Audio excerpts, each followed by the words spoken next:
Assalamualaikum warahmatullahi wabarakatuh. Alhamdulillahi rabbil alamin, wassalatu wassalamu ala asyrafil anbiya'i wal mursalin wa ala alihi wa sahbihi ajma'in.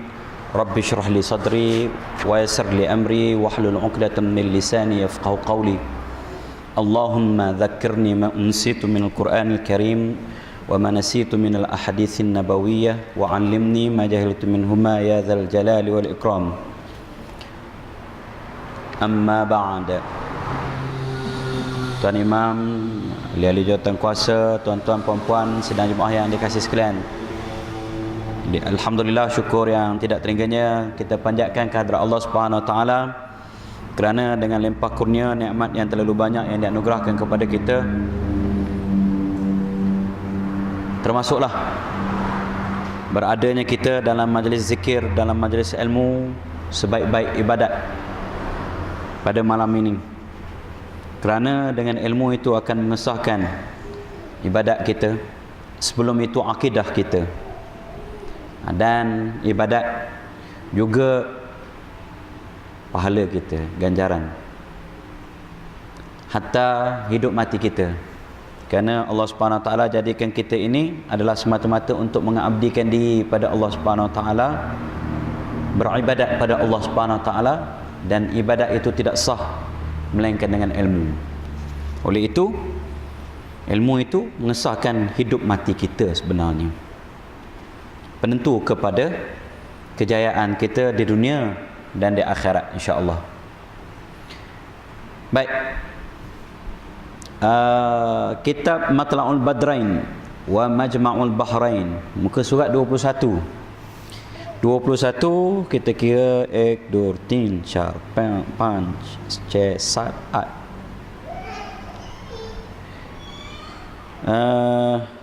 7, 8, 7 dari bawah. Dan sunatnya, nah di situ kita berhenti tak? Kena Ustaz Ding? Bainal qausaini, in the bracket. Dan sunatnya, nya tu balik pada mana? Kata tok guru kita dulu zaman-zaman ngaji, dia kata dhamir, kata ganti nama itu balik pada mana? Ya'udu ila madza. Dia kata sunatnya, nya tu balik kepada tajuk kita, iaitu mandi wajib. Mandi wajib. Dan sunat-sunat mandi, maksudnya bukan mandi sunat, sunat-sunat mandi yang elok kalau kita lakukan waktu kita mandi itu akan dapat pahala lebih. Kalau kita tinggal, taklah menyebabkan mandi kita itu tidak sah ataupun kita jadi berdosa. Tapi kalau kita buat, dapat pahala. Itu makna sunat. Sunat buat dapat pahala, tinggal tidak berdosa, kedudukannya eloklah buat. Nah, itu ta'arif dia. Amat banyak, setengah daripadanya menghadapkan ke kiblat. Ini sebahagian daripada sunat-sunat mandi yang akan disebutkan dalam kitab Matla'ul Badrain ini. Menghadapkan kiblat, kita menghadap ke kiblat, sunat, dan mengucap Bismillahirrahmanirrahim. Bismillahirrahmanirrahim ni basmalah kita panggil, baca basmalah. Nama bacaan ni basmalah. Kalau orang sebut cuba baca basmalah, Bismillahirrahmanirrahim, jangan kita betulkan pula, bukan basmalah, baca bismillah. Cuba baca bismillah, tak, baca basmalah. Nama bacaan ni. Kalau a'udzubillah, ta'awuz. Kalau la haula wala quwata illa billah, hauqalah. Kalau tahlil, la ilaha illallah. Tasbih, subhanallah. Tahmid, alhamdulillah. Lagi? Takbir. Itu semua orang tahu. Semua orang tahu. Mari bertakbir, itu semua orang tahu. Tapi kalau kita mari bertahmid, sudah. Macam mana? Mari bertasbih. Kalau sebut mari berta'awudz, mari kita berta'awudz pada Allah Subhanahu wa taala. A'udzubillahi minasyaitonir rajim. Tu nama bacaan. Jadinya baca basmalah, ya. Baca basmalah. Basmalah ni adalah ayat Quran. Jadi kita baca ni dengan niat zikirlah, ya. Baik. Pasal kita apa? Kita tu berjunub, kan. Disertakan dengan awal niatnya. Kemudian disebutkan lafaz niat, ya. Baik. Kita baca bismillahirrahmanirrahim. Nawaitu al-ghusl al-wajiba. Lafaz yang kita dah sebutkan dulu. Baik. Dan diniat dengan dia sunat mandi junub. Tinggal mana tu? Kita langkah tak? Dan membasuh dua tapak tangan. Membasuh dua tapak tangan, ya. Kalau nak basuh tu, basuh tangan kanan dululah. Kanan, dahulukan kanan. Kemudian basuh tangan kiri, ya. Atau utamanya yang mandi seperti mandi di zaman Nabi SAW dulu. Mereka tak ada paip, tak ada kepala paip, tak ada shower, tak ada air hujan ini. Makanya pakai bekas. Dan Nabi celup dalam bekas tu. Jadi kena basuhlah tangan dulu tu. Takut-takut ada apa? Ada kotoran, najis atau utamanya. Kita sekarang ni pakai shower, basuhlah juga. Baik.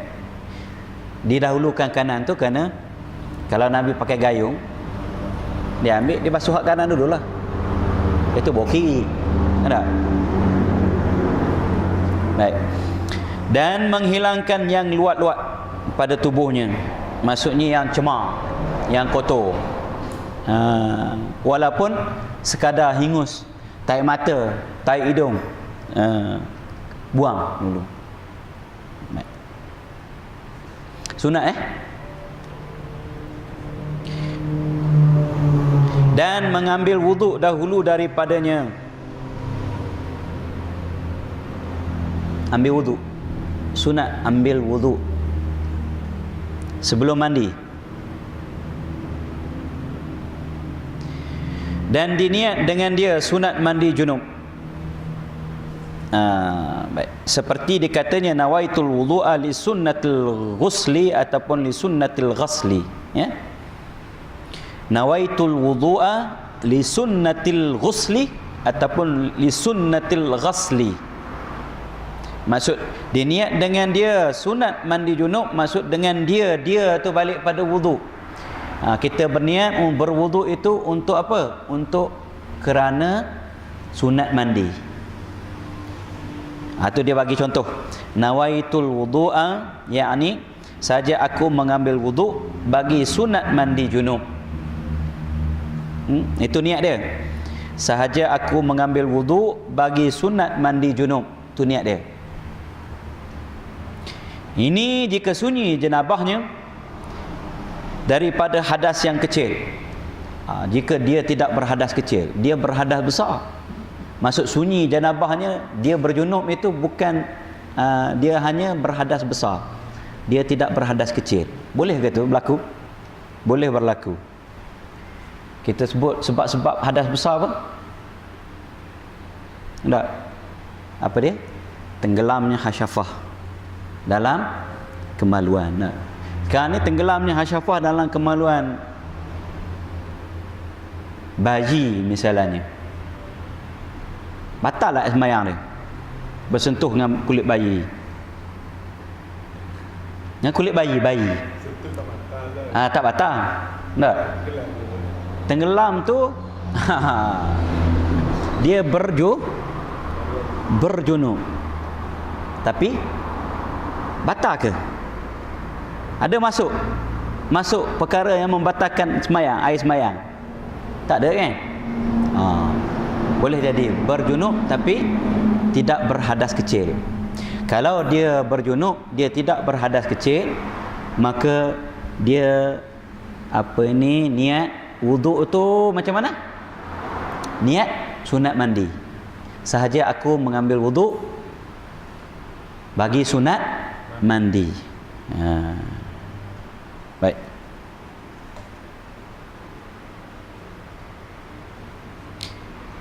Tuan-tuan jelas tu? Dan menggosok dan kalau sekiranya dia berhadas kecil, maka niat hadas kecil lah. Nawaitu rafa'al hadasil asghar, nawaitul wudu'a lillahi ta'ala. Nawaitu rafa'al hadasil asghar, sahaja aku mengangkat hadas kecil kerana Allah Ta'ala. Kalau dia berhadas kecil, kalau dia berhadas kecil, kita niat macam biasalah, macam kita niat biasa nak sembahyang tu, wuduk nak sembahyang tak. Tapi kalau kita tidak berhadas kecil, maka kita kena niat sahaja aku mengambil wuduk bagi sunat mandi. Dia beza tu ya. Dan menggosok-gosokkan dengan tangan atas barang yang sampai kepadanya daripada jasad. Ya. Maksudnya apa? Gosoklah seluruh badan kita tu. Daripada kepala, bulu-bulu, rambut-rambut, bawah pelipak-pelipak, bawah ketiak, celah mana ada hak berlipat perut apa ni, maksudnya tu kena itu kena gosok molek-molek. Dalam mazhab, sehingga kan dalam mazhab Maliki ini dia wajib disuruh, mesti kena gosok tu. Pasal apa? Takut tak sampai air celah-celah mana.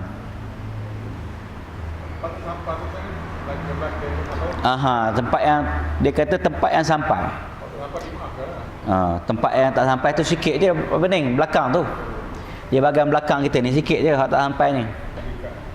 Belikat dah. Bawah belikat dah.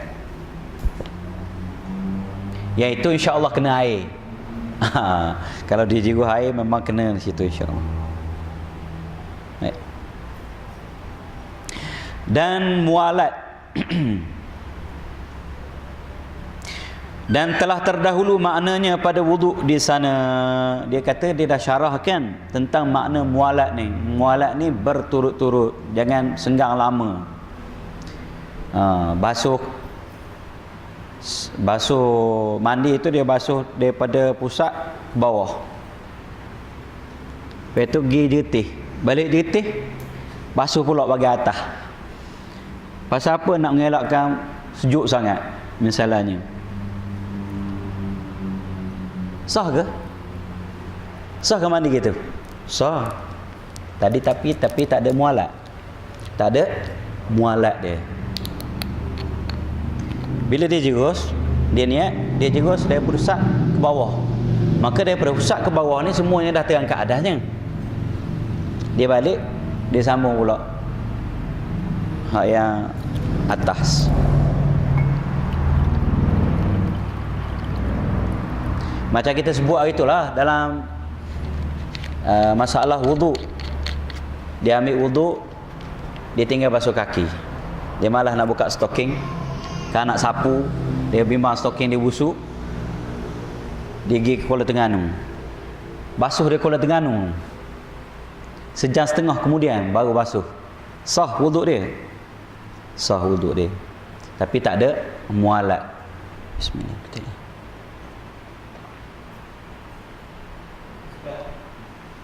Ya.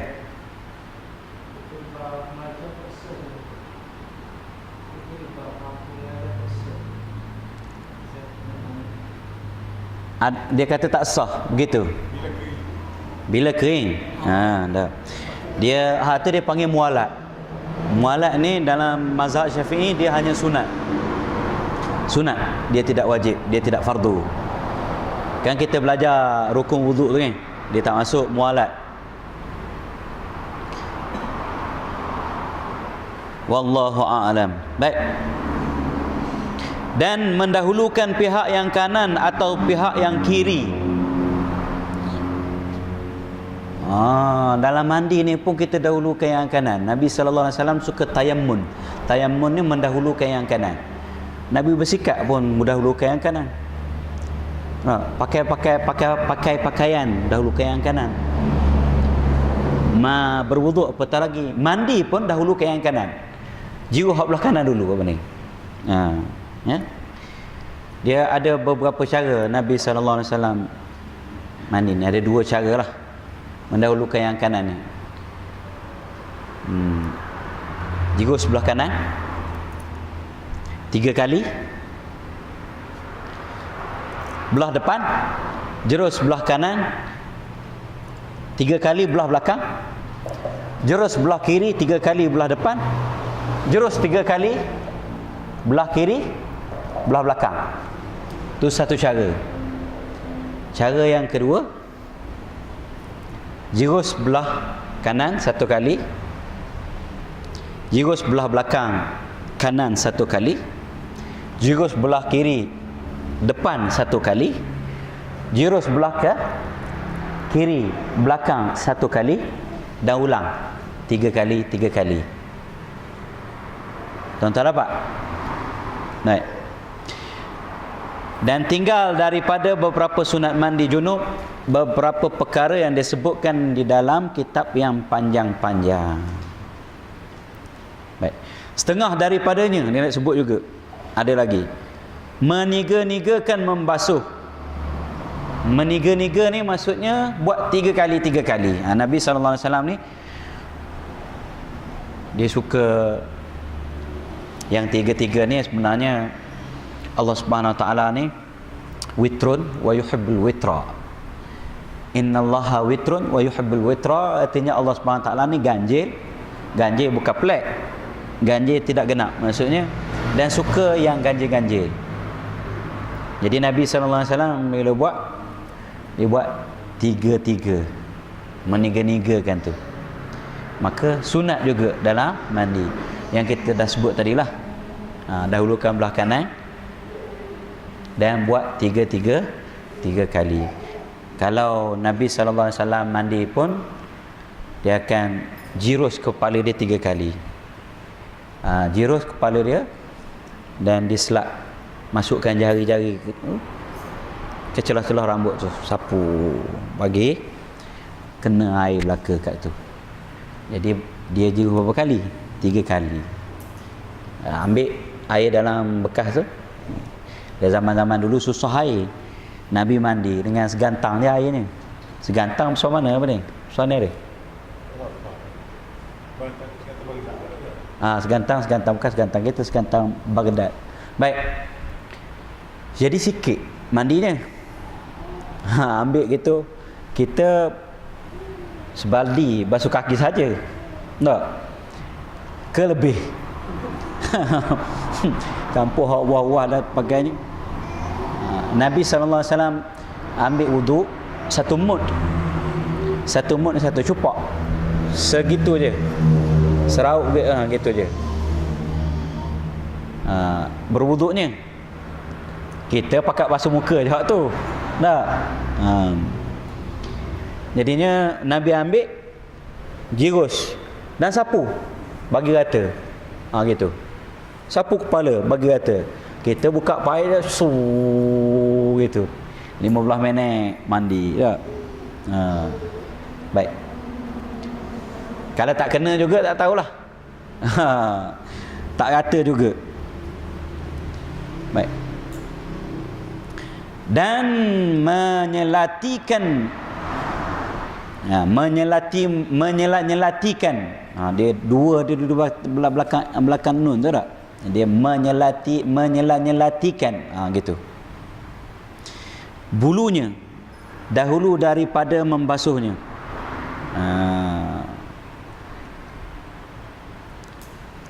Baik.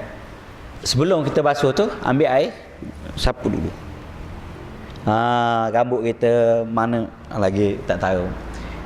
Janggut lah tak? Bulu dada tak ada. Janggut ke Betul? Basuh. Ya? Habis bab mandi, bab apa ni? Bab sunat mandi dalam kitab ini. Kita sambung sikit dalam kitab Sabilul Muhtadin. Ni tuan-tuan dan puan-puan. Kitab Sabilul Muhtadin litafaqquh fi amriddin oleh Syekh Muhammad Arsyad Abdullah Al-Banjari. Kitab ni antara kitab yang suhuh lah di dunia kita. Di dunia, maksudnya di dunia Melayu, di rantau Nusantara ni.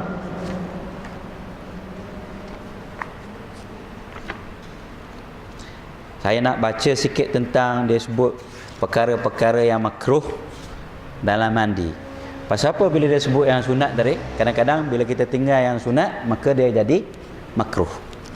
Jadi untuk menjaga kualiti mandi kita, maka kita jaga daripada buat benda yang makruh, dan kita seboleh-bolehnya buat yang sunat-sunat tu. Kadang-kadang kita tak tahu apa ni. Hak tu hak banyak pahalanya. Pasal apa? Ikhlas.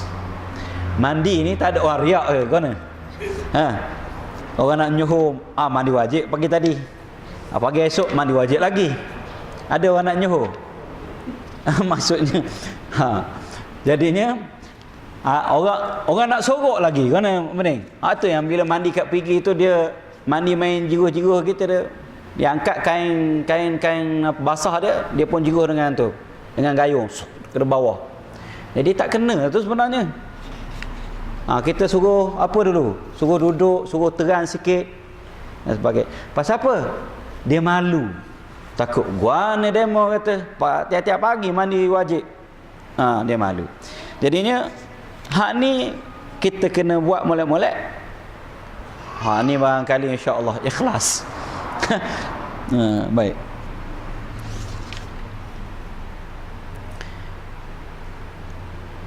Ada orang tanya. Ada orang tanya. Dia kata, mandi telanjang macam mana ustaz? Kata.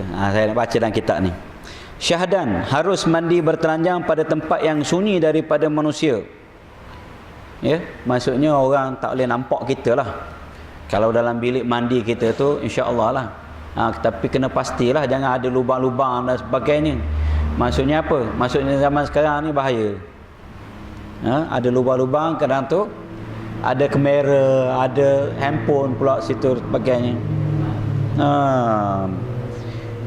Buka-buka dalam YouTube, nampak-nampak macam bilik rumah aku. Tengok-tengok, oh macam aku, punya aku. Ni. Baik.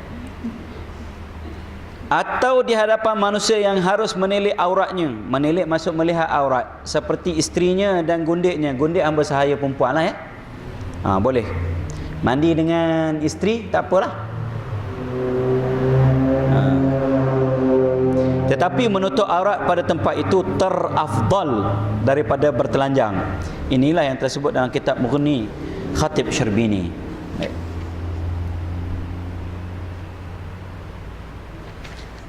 Baik. Faslun, pada menyatakan makruh mandi dan barang yang disebutkan sertanya. Bermula makruh berlebih di dalamnya mencucurkan air pada mandi seperti pada wuduk. Kalau dalam wuduk juga dilarang oleh Nabi SAW kita berlebih-lebihan dalam menggunakan air tak? Juga dalam mandi sebenarnya, ya. Nabi SAW sebut la tusrif fil ma'i walau kunta ala nahrin jarin. Jangan kamu berlebih-lebihan dalam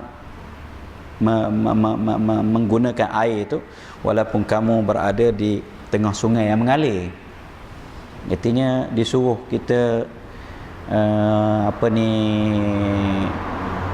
jangan berlebih-lebihan lah, melampau-lampau dan sebagainya, mungkin membazir, ya. Dan makruh mandi pada air yang tenang.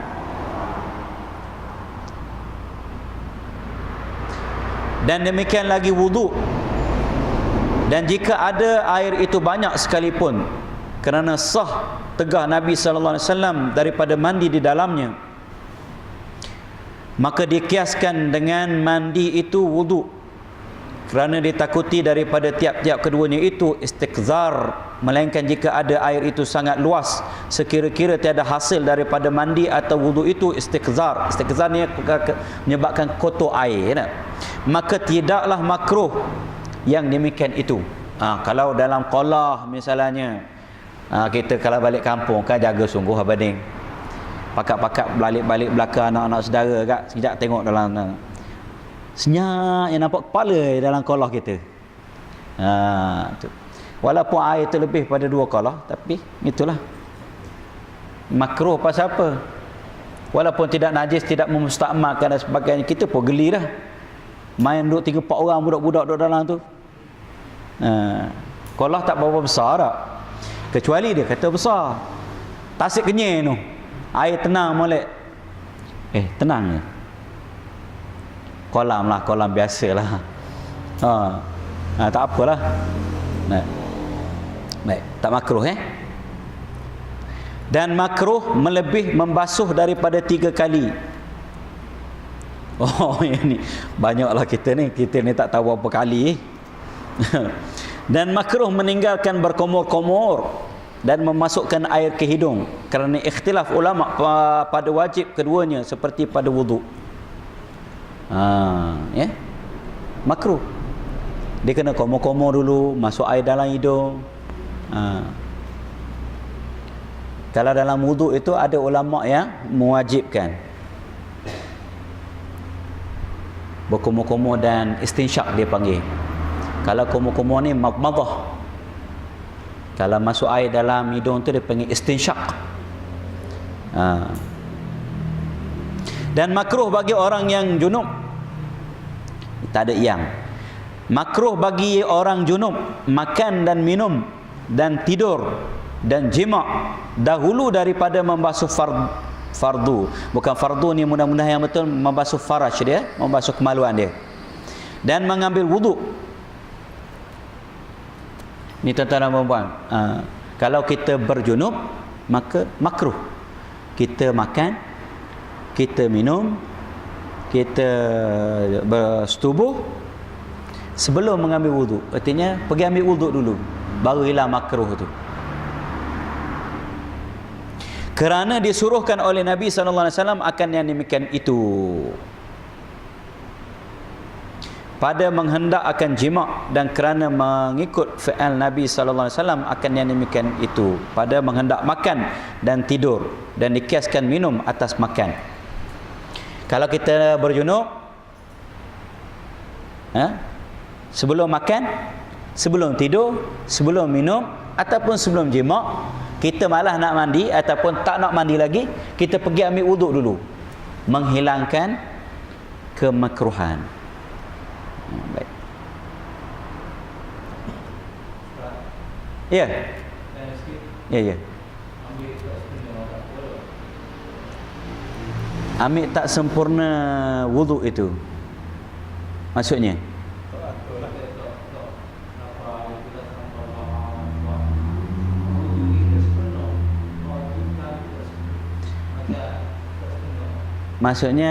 kalau tidak sempurna, tidak cukup rukun ke atau sunat?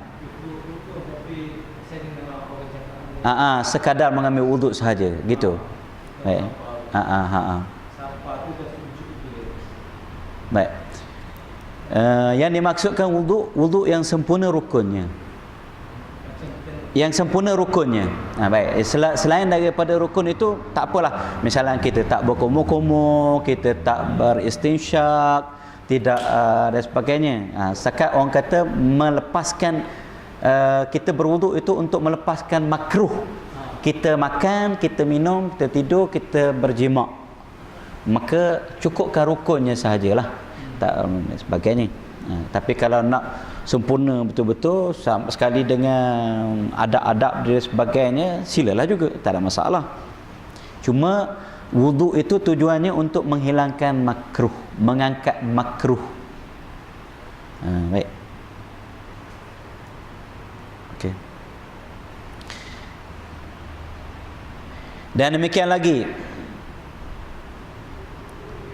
Makruh bagi perempuan yang putus haid atau nifasnya makan dan minum dan tidur dahulu daripada membasuh faraj dan mengambil wudu. Ya. Maksudnya putus haid ni dia baru habis haid dia. Baru tamat nifas dia. Tu. Dan dia bukan menopause, bukan berhenti terus. Maksudnya dia habis dah edah haid dia. Ruling kering, sudah kering, dah suci sebenarnya. Dia dah suci tapi dia tak mandi lagi. Dia tak nak mandi lagi masalahnya. Maka dia kena buat ni. Basuh kemaluan dia dan berwuduk. Barulah tidak makruh dia makan, dia minum dan sebagainya yang kita sebut tadi. Ya. Tapi jima' tak boleh lagi. Kena mandi dulu. Untuk apa dia tadi? Untuk mengangkat makruh makan dan minum.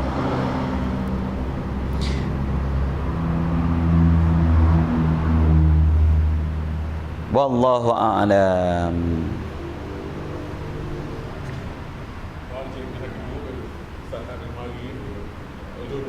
Sakit perut siapa?